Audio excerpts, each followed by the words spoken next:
tarifées les voies réservées qui peuvent être tarifées pour les utilisateurs, ça pourrait être une possibilité de laisser les camions, bien sûr, entrer là-dessus. Pour ce qui est des gens qui traversent l'île, la tarification de la congestion, donc, va, j'espère, les amener à traverser à d'autres moments qu'à l'heure de pointe. C'est un peu ça l'idée, là. Je ne pense pas qu'il y ait énormément de gens qui traversent de Sainte-Thérèse pour aller travailler à Brossard.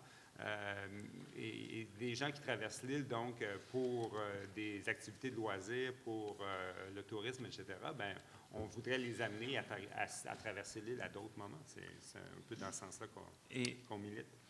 Très rapidement, aujourd'hui, ils payent en congestion. Et s'ils payaient pour éviter la congestion, ils seraient peut-être plus heureux d'avoir la chance de payer pour ne pas être dans un embouteillage plutôt que de payer en temps en restant dans l'embouteillage. Merci. Prochaine question. Bonjour, Jonathan Théoret, je suis directeur du GRAM, le groupe de recherche appliquée en macroécologie.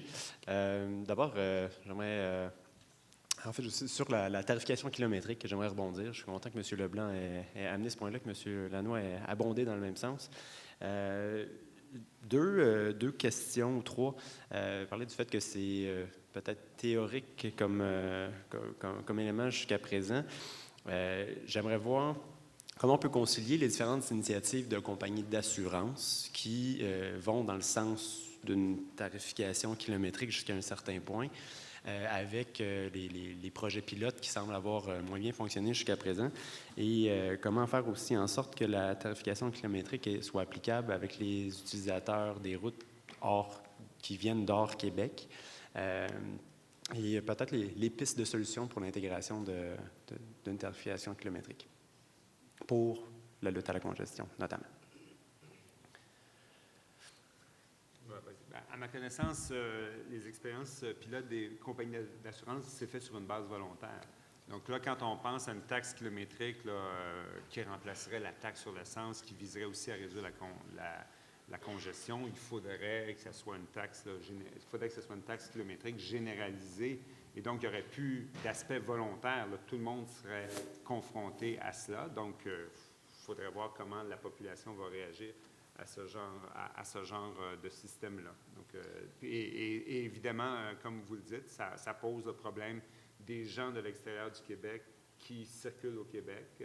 Si on n'a plus de taxe sur l'essence, ben on ne va pas les attraper, dans le fond, quand ils vont passer. C'est une autre Sinon, même les travaux de la commission, est-ce que vous avez évalué le niveau, à quel endroit commencer une tarification, comment la moduler? C'est-à-dire, est-ce qu'il y a des scénarios qui ont été évalués par la commission à ce niveau-là? En fait, l'objectif de la commission, c'était dans un premier temps de sensibiliser les gens au coût de la congestion et sensibiliser au fait que la tarification, donc de différentes façons, peut fonctionner, peut être un élément dans le cocktail de solutions. C'était d'abord ça, l'objectif là, du rapport. Il faut rappeler que la commission est pan-canadienne, donc c'est un rapport donc, qui visait l'ensemble des grandes villes, en tout cas les 4 principales villes du Canada. Donc, on n'est pas rendu encore à dire, bon, bien, on va calculer des tarifs optimaux, des zones optimales. Je pense que c'est évidemment quelque chose qui soit fait dans un deuxième temps. Donc, on pousse là, ces analyses-là à partir du moment où on aura peut-être décidé là, de la voie privilégiée. Merci. Parfait. Il nous reste, juste pour vous indiquer, il nous reste 13 minutes à la période de questions-réponses et je vois que vous êtes 6 en ligne, donc je demanderai la collaboration de tout le monde pour qu'on ait le temps de répondre à chacune des questions. Bonjour, Alain Brunel, Association québécoise de lutte contre la pollution atmosphérique. Est-ce que vous avez évalué à Stockholm, vous avez eu des études qui permettaient de dire qu'il y avait effectivement un effet de trou de beigne à Stockholm? Ça fait plusieurs années que ça a été mis en place. Si cet effet de trou de beigne pourrait exister à Montréal, il devrait exister là où on a mis en place ce type de mesures aussi. Donc, première question très courte, et puis j'aurai un autre point.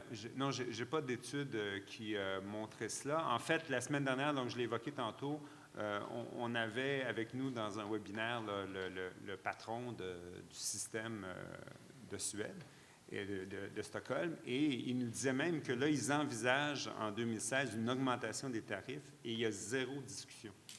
Tout le monde est d'accord, les camionneurs, les citoyens. Donc, l'effet de trou de beigne, ce que je peux déduire de ça, en fait, c'est qu'il n'y a pas nécessairement un effet trou de bain. Il y a même des analyses coût-bénéfice, là, puisqu'on est entre économistes. Là. Il y a une analyse coût-bénéfice même qui a été réalisée qui montrait donc que c'était largement positif là, au total comme solution et que pour beaucoup de gens, la valeur du temps sauvé était supérieure au tarif payé. Donc, ça rejoint le commentaire de Pierre-Olivier tantôt. Donc, souvent, les gens pourraient dire, je serais prêt à payer 3-4 $ pour sauver 45 minutes. Là. Je pense bien qu'il y a plein de gens de toutes les couches de revenus qui seraient prêts à payer ça. C'est ça, c'est-à-dire que l'effet de trou de bain, en fait, c'est théorique pour l'instant, ça ne peut pas être prouvé. En revanche, ce qui est sûr, M. Leblanc, juste pour terminer, c'est qu'il y a un effet nid de poule et un effet aussi sur la pollution de l'air à Montréal de tous les banlieusards qui viennent en voiture.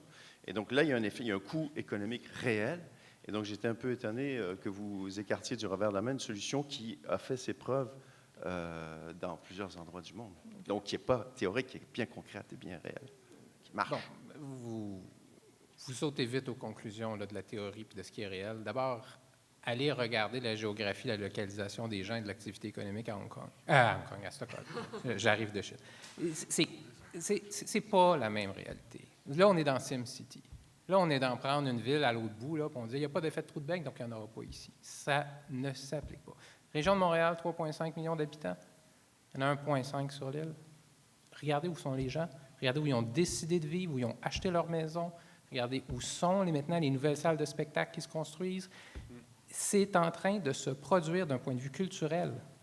Demandez à n'importe qui, demandez à Gilbert Rozon, demandez à Alain Simard, demandez à n'importe qui book des spectacles à Montréal. C'est quoi la réalité en 2015 versus en 2000? Où est-ce qu'ils bookaient les artistes? Combien de soirs ils les bookaient? Regardez comment ça se passe présentement. L'effet de trou de beigne est en train de se produire d'un point de vue culturel. Et on a par ailleurs la place des festivals, le quartier des spectacles. C'est merveilleux, mais ça n'empêche pas que c'est en train de se produire. Alors, on n'est pas dans la théorie. Si vous voulez le croire, vous pouvez le croire, mais on n'est pas dans la théorie. Juste un dernier point, je voulais savoir si vous aviez envisagé aussi les frais kilométriques, parce que le gouvernement subventionne également l'usage de la voiture par le remboursement des frais kilométriques pour tous les usagers professionnels, notamment. Ça a aussi des conséquences bien concrètes, alors que l'usager du transport en commun, lui, doit payer son ticket, souvent à un prix élevé d'ailleurs. Rapidement là-dessus. On n'a pas examiné cette question-là, donc on s'est rendu là, dans des détails un peu trop avancés. Peut-être une question qu'on pourrait se poser, Michel, c'est est-ce que l'effet de trou de bain que tu constates, est-ce qu'il n'est pas dû à la congestion, justement? Est-ce que la congestion qui existe aujourd'hui, est-ce qu'elle n'amène pas ce genre de comportement? L'effet trou de bain, il est dû en partie à la congestion, c'est très clair. Je l'ai dit tantôt, là. Il y a un shift en 2012 qui se passe dans l'esprit des gens. Puis je suis très sensible à la personne tantôt qui a dit « Le péage, aussi petit soit-il, dès qu'il existe, il y a un effet psychologique important. » Je pense que c'est très réel, ça. Et on le voit même sur le coût du stationnement. La gratuité du stationnement, là, le stationnement, c'est un coût, mais ce n'est pas si élevé que ça si on va voir un spectacle en soirée. Demandez à des gens pourquoi vous n'allez pas sur l'île de Montréal en soirée voir un spectacle alors qu'il y a moins de congestion. Et ils vont vous dire, entre autres, parce que le stationnement est gratuit là-bas. Puis ils disent, non, mais dans tes frais de soirée, là, c'est pas si élevé. Non, mais ils vont pareil parce que le stationnement, il est gratuit. Et donc, ce que je dis, c'est dans l'effet de trou de bain, qui est un risque. Je ne dis pas qu'on est une ville de trou de bain.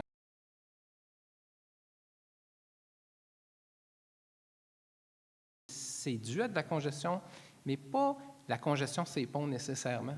C'est la congestion sur l'île. Et là, je dirais, moi, votre rapport, il tombe à un bon moment parce que si on n'avait que le problème de la congestion sur les ponts, je ne suis pas sûr qu'il y aurait la même traction.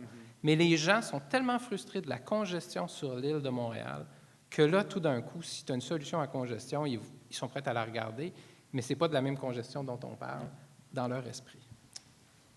Oui, bonjour, Simon Wellman, je suis un citoyen qui participe à Forum Urbain 2015 depuis des années. Je tiens à vous féliciter pour la qualité de vos exposés, c'était vraiment très enrichissant.